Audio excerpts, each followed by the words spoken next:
Back again. Figured I'd show you a little video of what I have going on here in my garage. Set up a rack, as you can see, and throwing some bowls tonight. I have to throw 50 of these tonight. I got half of them, a little more than half of them done there. And some other stuff I've thrown in the last week or so. Some beer mugs, a tiered bowl, a little raku bowl with some raku clay for raku firing I'm going to do. Some glasses, some barrel mugs, a mug back there.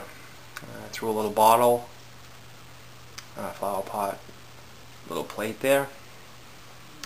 And one thing I did on my kiln, if you remember my kiln from the other videos, I put it on wheels. I put it on wheels so I can roll it outside to fire it, so I don't burn this place down. And I also put it on wheels so I can move it tight against the wall after I'm done with it. Because as you can see, I'm kind of limited for space in here. So almost have it cleaned out. Just need to get some rest of the junk out of here, and should be good to go. Here's the wheel that I did the repair wheel video on, and it worked out good. I coated it with epoxy. I put graphite in the epoxy, and that's where it gets this black color. And it's 100% waterproof, never peel or crack or anything, so it's pretty good. And I just threw a little drain in it down there, see? Throw a bucket under there if I want. So the wheel works pretty good. So let me throw the camera on here, and we'll take a couple of videos, throw a couple bowls here.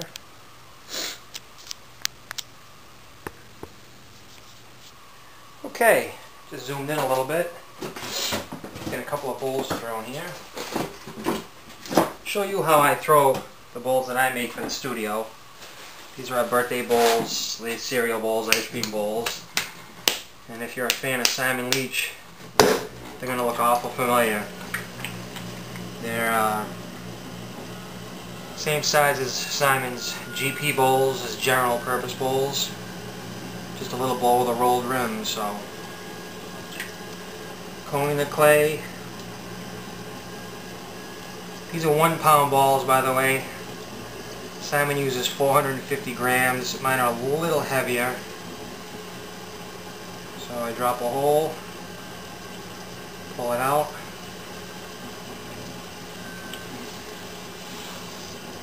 I do a pull. More water. One more pull. Throw into a gauge here.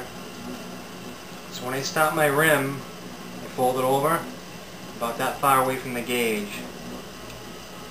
So I tuck it under.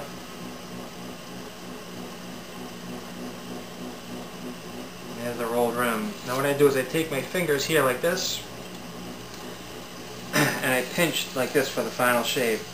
And I watch, as I'm doing that, I watch under my wrist here for the gauge. And I bring that bowl out to where the gauge is. I find that lets me do a couple of things. It helps me keep the inside here nice and concave with no what they call potter's hump. Okay, so the spoon, when you're doing it, is very practical. It sits in there and it forms to the inside very nice. So all I do, take the sponge, compress the rim quick, and that's it. Now the nice thing about this wheel box I made,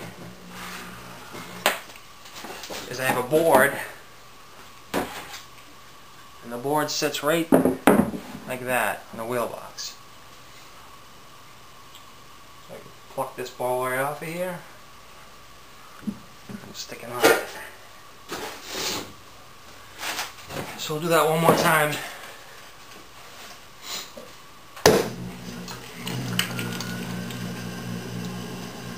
Going up.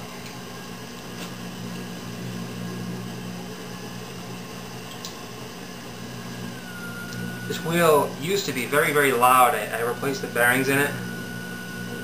It was was an awful loud wheel. Now it's got a little humming, little vibration to it. I think it's the wheel box just sitting on the frame of this.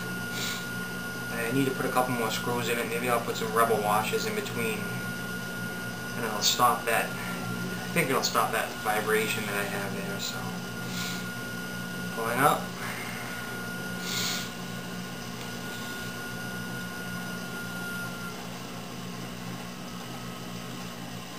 Again, I pull out the rolled rim. I pull it out the same distance every time on a gauge here. I guess it really doesn't matter how you do things, as long as you do things consistently, and you'll get consistent results. There's really no wrong way to do a lot of these things. It's whatever is most comfortable for you and works best for you.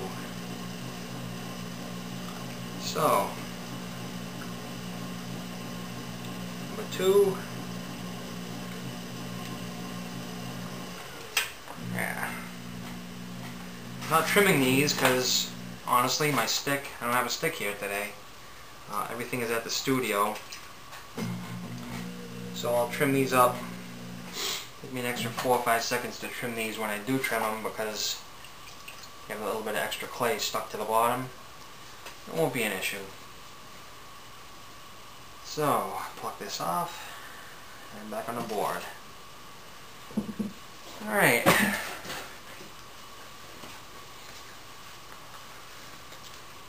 So, as you can see, the board sitting on the wheel is working out really nice.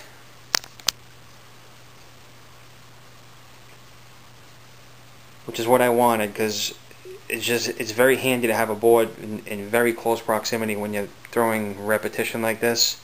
Pluck them off, put them on the board, throw 14, 16, 18 on the board, and then take a break, stretch your legs, and throw the whole board on the rack. So, all in all, I'm happy with the wheel, and happy with the little setup I have here.